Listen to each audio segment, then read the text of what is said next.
Bonjour à vous qui participez à Une Maisonnée. J'aimerais vous parler de la bienveillance divine.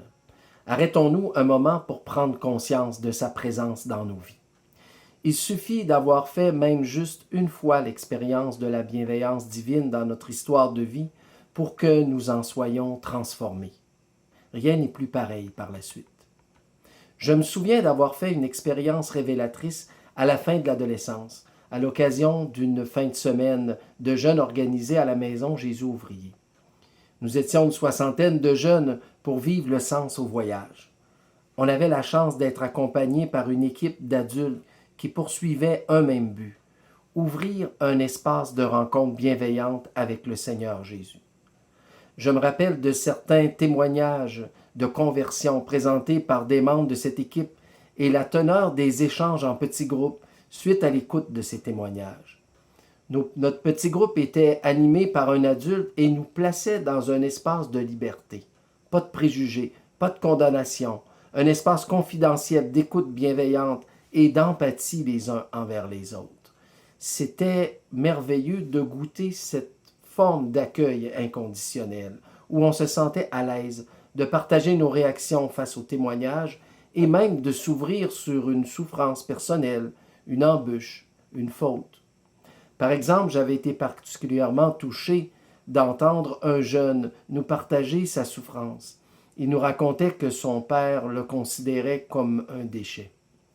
Il ne se sentait pas aimé. D'autres jeunes n'arrivaient pas à exprimer leur souffrance en raison du sentiment de culpabilité ou du poids qu'ils portaient à tort ou à raison. Ils étaient comme muets, paralysés. Mais je sentais que quelque chose se passait à l'intérieur d'eux et autour de nous. Tout au long de la fin de semaine, au fil des prières, à l'écoute de la parole de Dieu et grâce au temps de fraternité, quelque chose s'est passé en nous tous. Et par ces regards bienveillants les uns envers les autres, par l'accueil inconditionnel de l'équipe organisatrice de la fin de semaine, une prise de conscience a surgi en moi et une certitude m'a traversé. J'étais aimé par le Seigneur sans condition. Quelle que soit ma faute, mes erreurs du passé, mes péchés, le Seigneur a posé son regard de tendresse et il m'a donné cette forte conviction d'être aimé pour ce que je suis au-delà de tout. À partir de ce jour, j'ai pu relire ma vie autrement et reconnaître le passage de la bienveillance divine à travers mes parents, ma famille, mes amis, même des inconnus et des événements.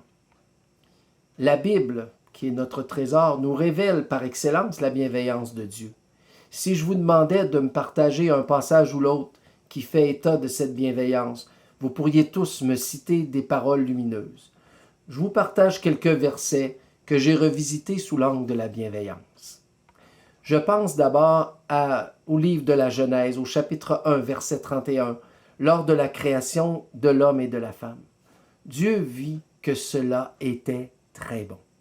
Dans la première lettre à Timothée, Paul dira dans la même perspective, « Car tout ce que Dieu a créé est bon, et rien n'est à rejeter dans ce qu'on prend avec action de grâce. La parole de Dieu et la prière l'ont sanctifié. » 1 Timothée 4,4.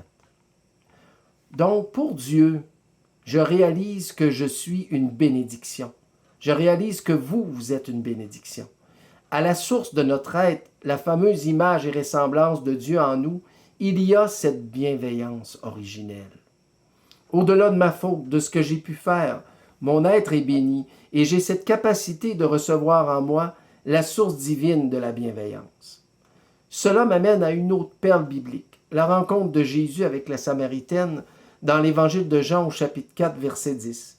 Jésus va lui dire à cette femme qui a eu 7 maris, « Si tu savais le don de Dieu et celui qui te dit « Donne-moi à boire », c'est toi qui aurais demandé et il t'aurait donné de l'eau vive. » Jésus vient vers elle et il vient vers nous à travers cette parole. Il incarne la bienveillance de Dieu. Il ne s'attarde pas sur nos fautes. Son regard et ses paroles ouvrent une porte sur la relation. Il ne souhaite pas que je reste muet, paralysé, replié sur moi-même, ou bien dans une relation brisée avec lui, avec les autres. Il a soif d'entrer en relation avec moi. Il me veut vivant, il me veut debout, il me veut libre. Rappelons-nous son fameux « J'ai soif » dans Jean, l'évangéliste Jean, chapitre 19, verset 28, sur la croix. C'est à moi et à vous qu'il vient le dire aujourd'hui. J'ai soif. J'ai soif de cette relation bienveillante avec toi et entre vous. Dans mon travail pastoral à l'université, il m'arrive parfois de présenter à des jeunes en recherche certains versets bibliques qui peuvent ouvrir à l'expérience du regard bienveillant que Dieu pose sur nous. Je pense à Isaïe au chapitre 43, verset 4, où Dieu dit « Tu as du prix à mes yeux ».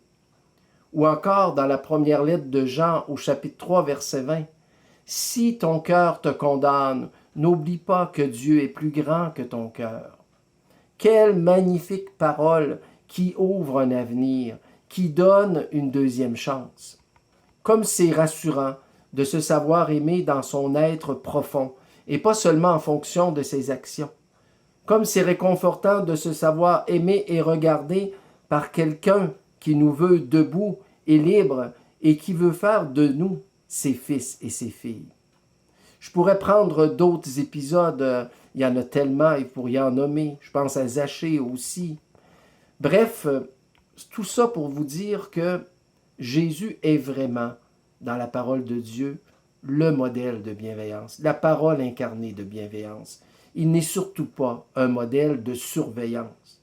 Et ce qui est formidable, c'est qu'il me rend capable, par son souffle, de poursuivre de manière responsable cette mission de bienveillance au travail, à la maison, au fil des rencontres. Il suffit de se replonger dans ce regard aimant, dans ce regard bienveillant. Dans les temps que nous traversons, ne cédons pas au repli sur soi, à l'enfermement, mais cherchons au fil des rencontres à retrouver ce regard bienveillant autour de nous. Cherchons aussi à regarder l'autre avec bienveillance. La rencontre de Dieu se réalise dans la relation, dans la recherche et dans l'accueil de l'autre sans condition. C'est possible d'y arriver. Jésus nous met en route. En terminant, voici une question pour l'échange entre vous.